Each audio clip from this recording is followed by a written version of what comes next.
Assalamualaikum. Today we will study about mitochondria, its occurrence, its membrane, cisternae and powerhouse of the cell. So let's start the lecture. Basically we can say that in prokaryote mitochondria are absent, and it is thought that the energy required is produced in the cytoplasm by anaerobic respiration or by mesosome. Basically हम कहते हैं कि prokaryote में हमारे पास mitochondria क्या होता है, absent होता है। इस तरह हम कहते हैं कि माइटोकॉन्ड्रिया जो है वो power house of the cell है, मीन एनर्जी प्रोडक्शन यहाँ पे होती है। तो प्रोकैरियोट में जो एनर्जी प्रोडक्शन है वो थ्रू एनारोबिक रिस्पायरेशन के थ्रू होती है या थ्रू मेसोसोम के थ्रू हमारे पास एनर्जी प्रोडक्शन होती है। सही है। इसी तरह mitochondria are found in eukaryotic cell, और माइटोकॉन्ड्रिया हमारे पास यूकैरियोटिक सेल में होता है। सही है।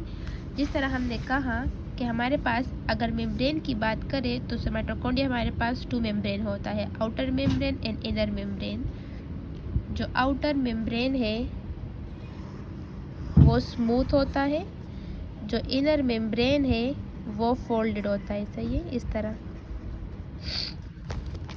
आप इस डायग्राम में भी देख सकते हैं कि आउटर मेम्ब्रेन जो हमारे पास है ये स्मूथ होता है और इनर मेम्ब्रेन में हमारे पास फोल्ड होते हैं, जिसको हम क्रिस्टिया भी कहते हैं। सही है। तो ये आप देख सकते हैं ये कि हमारे पास इनर मेम्ब्रेन है और ये आउटर मेम्ब्रेन है। सही है। और इनर मेम्ब्रेन के अंदर हमारे पास जो है डिफरेंट प्रोटीन्स होते हैं। सही है।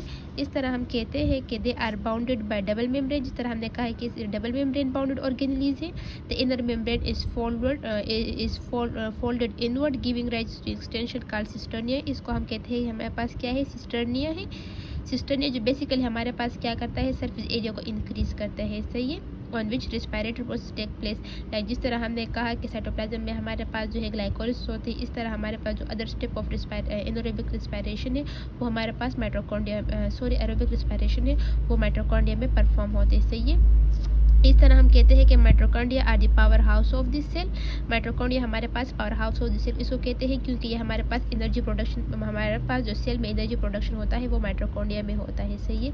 Because they carry out respiration in cell and produce energy in the form of ATP. जिस तरह हमने कहा कि बेसिकली एनर्जी प्रोडक्शन हमारे पास माइटोकॉन्ड्रिया में होती है, वो किस फॉर्म में होते हैं, इन द फॉर्म ऑफ एटीपी। अगर हम शॉर्टली डिस्कस कर ले तो आज हमने जो है माइटोकॉन्ड्रिया को पढ़ा है। माइटोकॉन्ड्रिया बेसिकली प्रोकैरियोट में एब्सेंट होता है। तो प्रोकैरियोट में जो एनर्जी प्रोडक्शन होता है वो थ्रू साइटोप्लाज्म में जो साइटोप्लाज्म में एनारोबिक रिस्पायरेशन के थ्रू होता है, या मेसोसोम जो साइटोप्लाज्म में प्रेजेंट होते हैं उसके जरिए होते हैं। सही है। यूकैरियोट में हमारे पास माइटोकॉन्ड्रिया प्रेजेंट होता है। अगर स्ट्रक्चर की बात करें तो माइटोकॉन्ड्रिया जो है वो डबल मेम्ब्रेन बॉन्डेड ऑर्गेनेलीज है। आउटर मेम्ब्रेन जो है वो हमारे पास स्मूथ है, जबकि इनर मेम्ब्रेन हमारे पास क्या है, फोल्डेड है, उसको हम क्रिस्टल भी कहते हैं। सही है। Power house of the cell हम कहते हैं, अगर ये माइटोकॉन्ड्रिया का फंक्शन क्या है, power house of the cell. इसको हम power house of the cell क्यों कहते हैं, क्योंकि जो एनर्जी प्रोडक्शन होते हैं वो हमारे पास माइटोकॉन्ड्रिया में होता है, इन the form of what, in the form of ATP.